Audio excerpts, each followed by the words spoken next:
Gold rate കുറയുമോ ഇല്ലയോ എന്നൊക്കെ ഇപ്പോൾ കഴിഞ്ഞ വർഷം തന്നെ അതിൻ്റെ സംശയങ്ങളൊക്കെ ഉണ്ടായിരുന്നു. അപ്പോൾ 2026 ഗോൾഡ് റേറ്റ് കുറയാനുള്ള സാധ്യതയുണ്ടോ? ഇത് ഇങ്ങനത്തെ ഒരു ക്വസ്റ്റ്യന് ശരിക്കും ഒരു ആൻസർ ഞാൻ എന്ത് പറഞ്ഞാലും അത് എൻ്റെ ഗസ് വർക്ക് മാത്രമായിരിക്കും. പക്ഷേ അതിലിപ്പോൾ ശരിക്കും ഒത്തിരി വലിയ ഇൻവെസ്റ്റ്മെൻറ്റ് ബാങ്കേഴ്സും ഇപ്പോൾ ഗോൾഡ്മാൻ സാക്സ് പോലത്തെ ആൾക്കാരുടെയൊക്കെ റിപ്പോർട്ട് വായിക്കുകയാണെങ്കിൽ അവരുടെ എല്ലാവരുടെയും പ്രൊഡിക്ഷനിൽ ഗോൾഡ് പ്രൈസ് കൂടുന്നുള്ള തന്നെയാണ് ഒരു സിറ്റുവേഷൻ. ഏകദേശം ഒരു ഇനിയും ഒരു 20% കൂടുന്നുള്ള രീതിയിലാണ് അവരുടെ റിപ്പോർട്ടുകളൊക്കെ വരുന്നത്.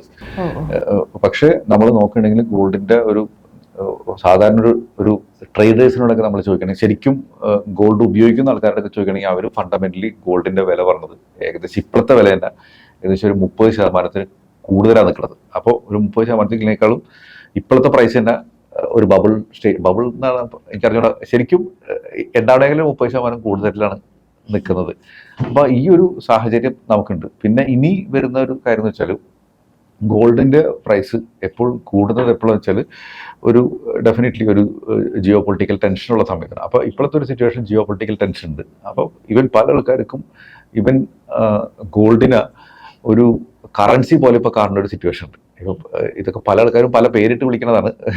പക്ഷേ ഇപ്പം പല ആൾക്കാർക്കും ഒരു ഗോൾഡ് വെക്കണത് ഒരു ടെൻഷൻ ഫ്രീ എന്നുള്ള രീതിയിൽ കാണുന്ന ഒരു സിറ്റുവേഷൻ. ഇപ്പോൾ നമ്മളെപ്പോഴും ETF-ഉം അല്ലെങ്കിൽ മ്യൂച്വൽ ഫണ്ടിലും ഗോൾഡിലും ഇൻവെസ്റ്റ് ചെയ്യാന്ന് പറയണമെങ്കിലും ഇവൻ എൻ്റെ ക്ലയൻസ് തന്നെ എന്നോട് വിളിച്ച് ചോദിക്കാറുണ്ട്, എനിക്ക് ഗോൾഡ് കയ്യിലിരിക്കുമ്പോഴാണ് ഒരു സന്തോഷം എന്ന് പറയുന്നത്. അപ്പോൾ അവരിപ്പോഴും ഇപ്പോൾ വിളിച്ചിട്ട് അവർ ബാറൊക്കെ വാങ്ങി വയ്ക്കുന്നുണ്ട്, അല്ലെങ്കിൽ കോയിൻസ് ഒക്കെ വാങ്ങി വയ്ക്കുന്നുണ്ട്, ലോക്കറിൽ വയ്ക്കുക. എന്നാലും അപ്പോൾ ഇവൻ ലോജിക്കലി സംസാരിക്കുമ്പോൾ ലോക്കറിൽ അവർ തന്നെ പറയുന്നത് ലോക്കറിൽ വെക്കണം, ഇതെല്ലാവരും ഉണ്ട്. പക്ഷെ എന്നിരുന്നാലും എനിക്കങ്ങനെ കയ്യിൽ വെക്കണതാണ് ഗോൾഡിലൊരു സന്തോഷം, അല്ലെങ്കിൽ അങ്ങനെ അതാണ് ഒരു സേഫ്റ്റി കിട്ടുന്നത് പറഞ്ഞിട്ട് ഇൻവെസ്റ്റ്. അപ്പോൾ അങ്ങനെ ഒത്തിരി പേര്. പക്ഷേ ഇതിലൊരു ഒരു പ്രധാനമായിട്ടുള്ള ഒരു സിറ്റുവേഷൻ കാണുന്ന വെച്ചാൽ പല ആൾക്കാർക്ക് ആ ജ്വല്ലറി വാങ്ങി വെക്കണം എന്നുള്ളൊരു ക്രേവ് കുറഞ്ഞിട്ടുണ്ട്. അപ്പോൾ നമ്മൾ ജ്വല്ലറി ആണെങ്കിലും ഒരു 10% ഒരു മേക്കിംഗ് ചാർജസും GST എല്ലാവരും പോകും. അപ്പോൾ അതൊക്കെ പലർക്കും സേവ് ചെയ്യാൻ പറ്റും. ഇപ്പോൾ കാര്യത്തോടെ എടുക്കുമ്പോൾ പല ആൾക്കാരും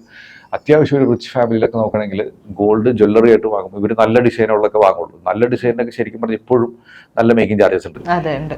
അപ്പോൾ ആ ഒരു തോട്ടിൽ നിന്ന് പല ആൾക്കാരും ഒന്ന് ഇറങ്ങിയിട്ട് ഇതൊരു ഇൻവെസ്റ്റ്മെന്റ് ആണ്, അല്ലെങ്കിൽ അവർ വിചാരിക്കുന്നത് വെച്ചാൽ ഇൻവെസ്റ്റ്മെന്റ് എത്ര വേണം, അല്ലെങ്കിൽ ജ്വല്ലറി യൂസിന് എത്ര വേണം, അവർ തരം തിരിച്ചിട്ട് ഇൻവെസ്റ്റ്. ഞാനെപ്പോഴും ഈ പറഞ്ഞത് കൂടുതലും ഒരു നല്ല റിച്ച് ഫാമിലിയിലത്തെ ഒരു കാര്യമാണ് പറഞ്ഞത്. അല്ലെങ്കിൽ ഇവൻ മറ്റുള്ള ആളുകളൊക്കെ ആണെങ്കിൽ ഈ കോസ്റ്റും കാര്യങ്ങളൊക്കെ കണ്ടിട്ട് അവരിപ്പോൾ ETF-ലേക്കൊക്കെ മാറിക്കൊണ്ടിരിക്കുന്നുണ്ട്. ജ്വല്ലറിക്ക് ജ്വല്ലറിയുടേതായ ബിസിനസ് ഉണ്ടാവും, നോ ഡൗട്ട്. പക്ഷേ എന്നിരുന്നാലും ഇൻവെസ്റ്റേഴ്സ് കുറച്ചും കൂടി ഒരു സെൻസിബിളായിട്ട് ഇതിനെ കാണുന്നത്. കാരണം അങ്ങനത്തെ ഒരു പ്രൈസ് അപ്രീസിയേഷനാണ് ഇതിൽ വന്നേക്കുന്നത്. അപ്പോൾ ഇതൊരു കാണേണ്ട ഒരു കാര്യമാണ്. അപ്പോൾ ഇനി അങ്ങോട്ട് മുകളിലേക്ക് കയറിപ്പോകുമോ എന്ന് പറഞ്ഞാൽ അത് നമുക്ക് ഒരിക്കലും പറയാൻ പറ്റില്ല. പക്ഷെ കൂടുതലും കയറിപ്പോകാനാണ് ചാൻസ് ഉള്ളത്. പക്ഷേ ഈ ടൈമിൽ നമ്മൾ നോക്കേണ്ട കാര്യം വെച്ചാൽ ഈവൻ ഡോളറിൻ്റെ പ്രൈസും ഇതിനെ ഇന്ത്യയിലത്തെ സംബന്ധിച്ച് എഫക്ട് ചെയ്യാനായിട്ടുള്ള ഒരു കാര്യമാണ്. കാരണം ഡോളറും ഇതും കൂടി കൂടുമ്പോൾ അപ്പോൾ ഇന്ത്യയിലത്തെ ഇൻവെസ്റ്റേഴ്സിനെ സംബന്ധിച്ച് പറഞ്ഞിട്ടുണ്ടെങ്കിൽ നമ്മളെപ്പോഴും ഇന്ത്യൻ മാർക്കറ്റിൽ ഇൻവെസ്റ്റ് ചെയ്യുന്നു, ഇന്ത്യയിൽ പറമ്പ് ചെയ്യുന്നു. അപ്പോൾ എപ്പോഴും നമുക്കുള്ളൊരു വിഷയമാണ്, NRIസിനൊക്കെ പറയാവുന്ന ഒരു കാര്യമാണ്, ഡോളറിൻ്റെ വില ഇത്ര കൂടി, എനിക്ക് ഇന്ത്യയിൽ ഇൻവെസ്റ്റ് ചെയ്യണ നഷ്ടമില്ലെന്ന്.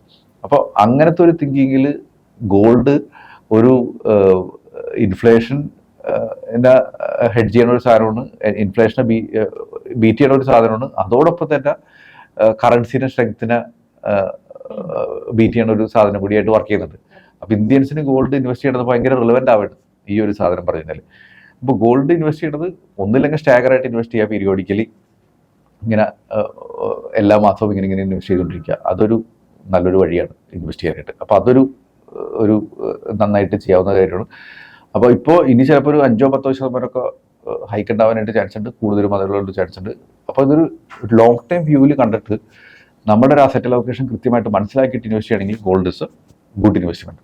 അപ്പോൾ ഈവൻ ഞാനിപ്പോൾ അനുഷ ചോദിച്ചതിന് കംപ്ലീറ്റ് ഉത്തരം പറഞ്ഞിട്ടില്ല, കാരണം മുകളിലേക്ക് പോകുന്നുള്ള സാധ്യത ഉണ്ടെന്ന് പറയാൻ പറ്റത്തുള്ളൂ. റിപ്പോർട്ടുകളെല്ലാം പോസിറ്റീവായിട്ട് പറഞ്ഞത്. പക്ഷേ ഇപ്പോഴത്തെ റിയാലിറ്റി പറഞ്ഞാൽ ഇറ്റ്സ് റിയലി ഹൈ ഈ ഒരു സിറ്റുവേഷനിൽ.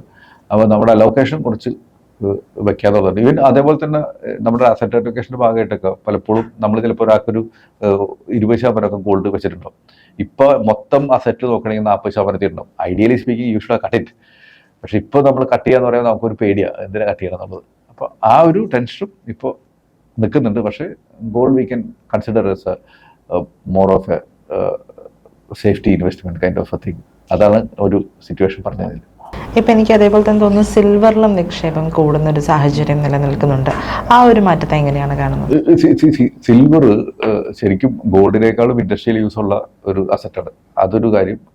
പിന്നെ ഇവൻ ശരിക്കും നമ്മൾ പലപ്പോഴും നമ്മുടെ നാട്ടിൽ ഒരു ഇൻവെസ്റ്റ്മെന്റ് കാണണമെങ്കിൽ ക്രിപ്റ്റോ കറൻസിയിലൊക്കെ നമ്മൾ ഇൻവെസ്റ്റ് ചെയ്യുന്നു. അപ്പോൾ ക്രിപ്റ്റോ കറൻസിയിലൊക്കെ ശരിക്കും പറഞ്ഞാൽ ഒരു കറക്റ്റ് ആയിട്ടുള്ള ഒരു യൂസ് കേസ് ഇതുവരെ മിക്ക ക്രിപ്റ്റോ കറൻസിക്കും ഐഡന്റിഫൈ ചെയ്തിട്ടില്ല.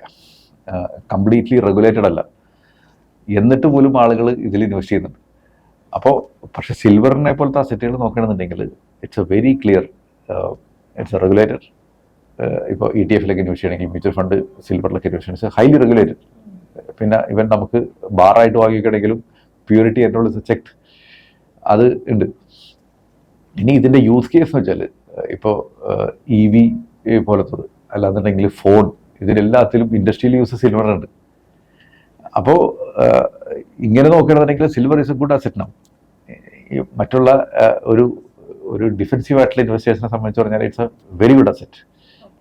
ഈ ഇതിൽ പറയുന്നത് അതും പറയുന്നുണ്ടെങ്കിൽ കഴിഞ്ഞ വർഷം ഒരു 150-130% അപ്രിസിയേഷൻ വന്നിട്ടുണ്ട് 2025.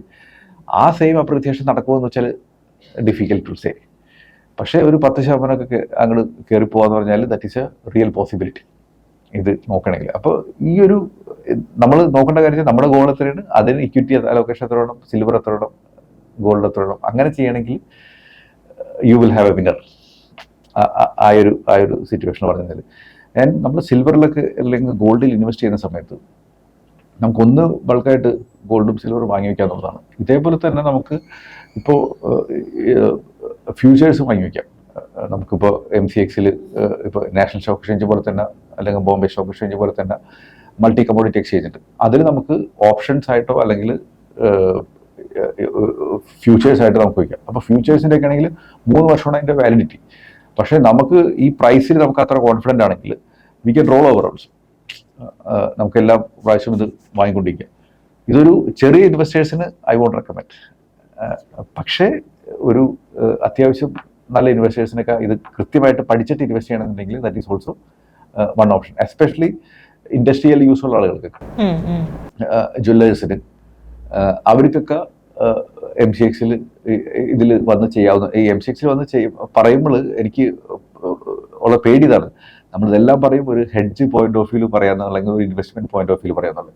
ഇത് ഇവർ ട്രേഡേഴ്സായി മാറും. ഇപ്പം ഞാൻ കഴിഞ്ഞ ദിവസം ഒരു ഇൻവെസ്റ്റർ അവയർനെസ് പ്രോഗ്രാം എടുക്കാനായിട്ട് ഞാൻ ഒരു സ്ഥലത്ത് പോയിരുന്നു. അപ്പോൾ അവിടെ കുറേ ആൾക്കാർ, അപ്പോൾ അവരെന്നോട് പറഞ്ഞു ഞാനിപ്പോൾ സിൽവറിൽ ചെയ്യാറുണ്ടെന്ന് പറഞ്ഞിട്ട് എനിക്ക് കാണിച്ചു തരാം.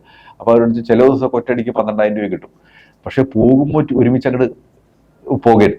അപ്പോൾ എന്നെ കണ്ട ടൈമിൽ ആൾ പോയിരിക്കുന്നു. അപ്പോൾ സോ ഹി വാസ് സ്റ്റിൽ. അപ്പോൾ ഞാൻ ചോദിച്ചു അങ്ങനെ ചെയ്തിട്ട് ഒരു വർഷത്തെ ഒന്ന് സ്റ്റേറ്റ്മെന്റ് എടുത്ത് നോക്കും മൊത്തത്തിൽ ലാഭമാണോ നഷ്ടമാണെന്നുള്ളത്. അപ്പോൾ ആക്ച്വലി സിൽവർ ആള് ഇട്ട പൈസ ഒന്നും ചെയ്യാണ്ട് അവിടെ വെച്ചിരുന്നെങ്കിൽ 130% കയറിപ്പോയത്. അതിന് മാതിരി ട്രേഡിങ് അങ്ങോട്ട് ഇങ്ങോട്ട് ചെയ്തതിന്റെ പേരിലും പുള്ളിക്ക് ആകെ കിട്ടിയ റിട്ടേൺ എന്ന് പറഞ്ഞാൽ ഏകദേശം 20% ഉള്ളൂ ഈ പറഞ്ഞ. അപ്പോൾ ഇതാണ് പറഞ്ഞത്, നമ്മൾ ട്രേഡ് ചെയ്ത് ആക്ഷൻ യുനോ നമ്മളെ കൊണ്ട് നമ്മുടെ പ്രോഫിറ്റ് കുറയ്ക്കുകയാണ്. Inaction is giving more profit ഇതിൽ പറഞ്ഞിട്ടില്ല. അപ്പോൾ ഇങ്ങനെയും ഒരു വിഷയം ഇത്തരം ഇൻവെസ്റ്റ്മെന്റുകളുണ്ട്. അപ്പോൾ ഇത് പഠിച്ചിട്ട് ചെയ്യണമെങ്കിൽ വെരി ഗുഡ്, അല്ലെങ്കിൽ do A very traditional model. Okay, thank you sir.